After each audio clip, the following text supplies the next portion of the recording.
Hey guys, Dave with First Place Auto Parts. Thanks for joining me in the shop today. Today we tend to take spark plugs for granted. They go 100,000 miles with ease in modern vehicles. They have high-powered ignitions, but back in the 50s, 60s, and 70s, you had to do a tune-up on your car every 30,000 miles, which included a new set of plugs. Today we're going to take a look at what you need to do to your new spark plugs to prepare them for the installation in your car.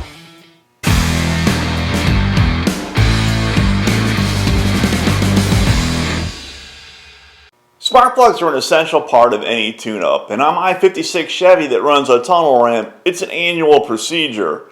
Spark plugs degrade over time, wear away the electrodes, and can also get carbon buildup, whether your car is maybe burning oil or maybe running a little fat in regards to its carburation. So spark plugs are a consumable item. It's something that we can tell us a lot about the health of the engine, about the tuning of the engine, but it's something that absolutely has a big effect on how an engine runs and also how efficient it is. Almost all American-made cars made from the 60s all the way through the 90s had a decal under the hood that had your tune-up specifications on it. And in the case of our 1987 Chevrolet shop truck, this specification calls for a 35 thousandths plug gap, which is what we're going to gap this new plug to. Now, you may ask, why do I need to gap my spark plugs? And that is because most new spark plugs are not gapped necessarily to your vehicle. They may be at 30 thousandths, which would be too narrow, or they may be at 40 thousandths, which the gap would be too wide. What happens is when your ignition coil tries to make that spark plug fire, and that's firing between the center electrode and that ground strap, the wider the distance, the stronger the ignition has to be to push that spark across that gap. Things that affect gap are things like compression ratio. If your car is supercharged or turbocharged, all those things tend to call for a narrow gap, including nitrous oxide. So it's critical that you find the correct gap. Look, you don't want to do this more than once. Pulling spark plugs, especially out of a modern car, isn't that much fun. They can be a little difficult to get to, so let's make sure we do it right the first time. So let's go ahead and gap this new spark plug to 35 thousandths and show you how it's done and the tools that we'll use to do that. Now when it comes time to gap your spark plug, there's a couple different style of tools that you can use, both available at any one of your favorite auto parts store. But the first one is this round one right here. It essentially has a graduated edge. Its thickness is different as it goes around. It gets thinner up here and thicker over here. And you'll see the numbers, they read from low to high.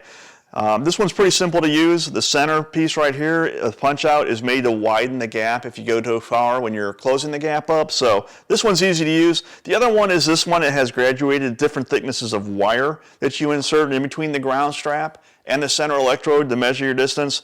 This one's a little more easier to use. Just be careful that you don't ding up the edges because it's critical. Those are all machined, if you will, to a certain thickness. So you want to be delicate with the edges of this tool and only use it for spark plug gapping. Don't use it as a screwdriver or to pry something, a stone out of your tire.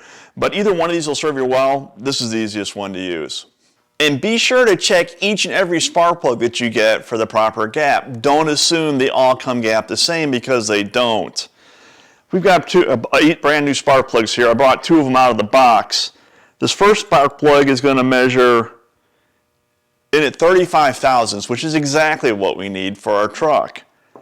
The other spark plug measures out at 45 thousandths. Way too big. We'll have to go ahead and close this gap up. And to do that, what we do is we simply flip the tool over, take the spark plug in our hand, and tap the ground electrode on the tool itself, and then remeasure. It doesn't take much force to bend this thing. So now we're down to 38. A little more work on this spark plug, and we'll get it to 35.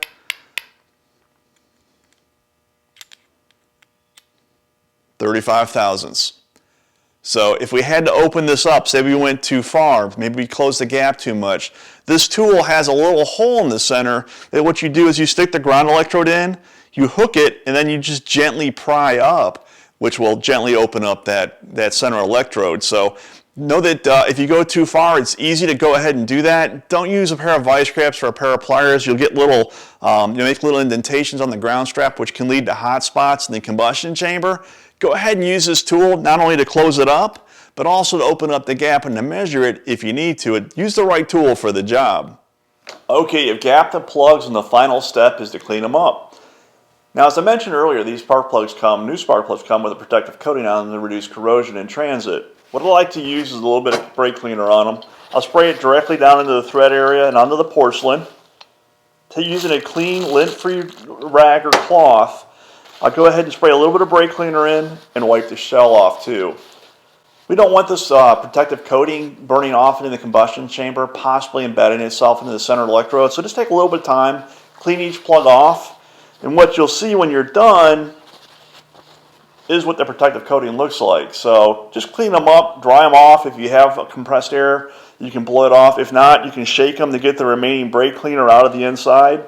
It evaporates anyway, so just make sure you get them good and clean. Make sure there's no lint on them when you're done. And then if you have aluminum cylinder heads, apply a little bit of anti-seize to the thread area. Remember, with anti-seize, a little bit goes a long way. It doesn't take much. If you ever want to remove these spark plugs later, anti-seize keeps the plugs, the dissimilar metal, the metal plug and the aluminum head, from corroding dissimilar metals. Do that, so make sure you use anti-seize on them if you have aluminum cylinder heads.